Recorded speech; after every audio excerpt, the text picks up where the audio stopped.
Aspirants Assam Geography আজি আমি part number 10 to লৈছো আজি ক্লাসটোত আমি বৰাক ৰিভাৰৰ কথা পঢ়িম যেহেতু লাষ্ট ক্লাসত আমি ব্ৰহ্মপুত্ৰ ৰিভাৰৰ কথা ব্ৰহ্মপুত্ৰ ৰিভাৰৰ উৎপত্তি কৰ পৰা হয় ট্ৰিবিউটাৰিজ বোৰ কি হয় ব্ৰহ্মপুত্ৰ ৰিভাৰৰ ওপৰত থকা দলং বা ব্ৰিজেছ খিনিও আমি চালো এতিয়া আমি আসামৰ সেকেন্ড মোস্ট ইম্পৰ্টেন্ট ৰিভাৰ যোনটো হয় বৰাক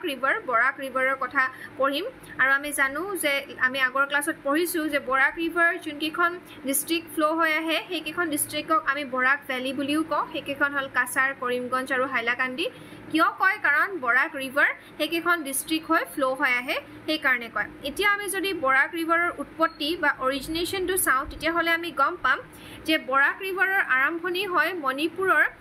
মণিপুৰ হিলছৰ পৰা মণিপুৰৰ সেনাপতি নামৰ ডিস্ট্ৰিক্টখনৰ লিয়াই কুলেং নামৰ ভিলেজখনৰ পৰা আৰম্ভ হৈ পেনে এনেকে কিছুদূৰ নাগালেণ্ড আৰু মণিপুৰৰ যেটো বাউণ্ডাৰী হয় সেই বাউণ্ডাৰী বা বৰ্ডাৰ হৈ পেনে আহি পেনে টিপাইমুখ যোনটো জায়গা আছে ট্ৰাই জাংশন বুলি কয় যত আমাৰ মণিপুৰ মিজোৰাম আৰু অসমৰ এটা জাংশন বুলি ক'ব পাৰো পইণ্ট হয় সেইফালে আহি পেনে এনেকে ইউ টাৰ্ণ লৈ কাছাৰ কৰিমগঞ্জ আৰু হাইলাকান্দি হৈ ফ্লো হৈ আহি পেনে বাংলাদেশলৈ আহে বাংলাদেশত আহি পেনে এটো দুভাগ হৈ যায় এভাগ ওপৰৰ যোনটো নৰ্থ ফালে ফ্লো হৈ যায় হেতুক আমি সুৰমা ৰিভাৰ বুলি কওঁ আৰু তলত যিখিনি ফ্লো হৈ আহে সাউদাৰ্ণ এটো কয় কুশিয়াৰা ৰিভাৰ আকৌ বাংলাদেশতে এই দুটা ৰিভাৰ আহি পেনে মিট কৰে আৰু দুটাই মিট কৰি পেনে ইয়াত আকৌ হেতুক মেঘনা ৰিভাৰ বুলি ক'ব পাৰো মেঘনা ৰিভাৰৰ তাৰপিছত এফালে ব্ৰহ্মপুত্ৰ ৰিভাৰ আৰু গংগা ৰিভাৰ ফ্লো হৈ আহি পেনে ইয়াতে সবতকে ডাঙৰ ডেল্টাখন বনায় সুন্দৰবন ডেল্টা এই ধৰণে বৰাক ৰিভাৰখন ফ্লো হৈ আহে মণিপুৰ হিলছৰ পৰা মণিপুৰ নাগালেণ্ড বৰ্ডাৰ হৈ আহি পেনে মিজোৰাম মণিপুৰ আৰু আসামৰ টিপাইমুখ নামৰ যেটো জায়গা আছে ট্ৰাই জাংশন সেইফালৰ পৰা ইউ টাৰ্ণ লৈ এনেকে কাছাৰ কৰিমগঞ্জ হাইলাকান্দি হৈ আহি বাংলাদেশত সোমায় আহি পেনে ওপৰৰ ফালে যায়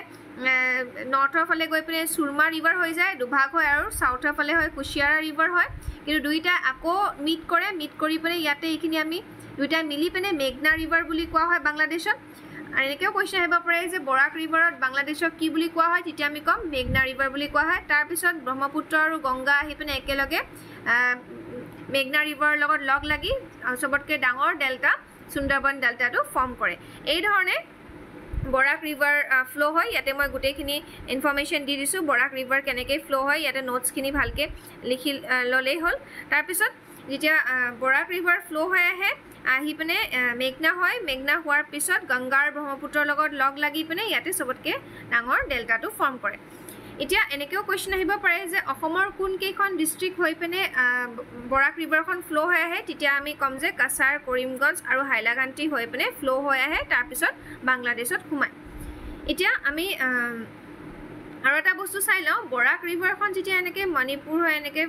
ইউ টাৰ্ণ লৈ মিজোৰাম মণিপুৰৰ আৰু আসামৰ ট্ৰাই জাংশন হৈ এনেকে সোমায় কাছাৰ কৰিমগঞ্জ হাইলাকান্দি হৈ সোমায় ওপৰৰ ফালে এনেকে নৰ্মা হৈ যায় আৰু সাউথৰ ফালে কুশিয়াৰা হৈ যায় এতিয়া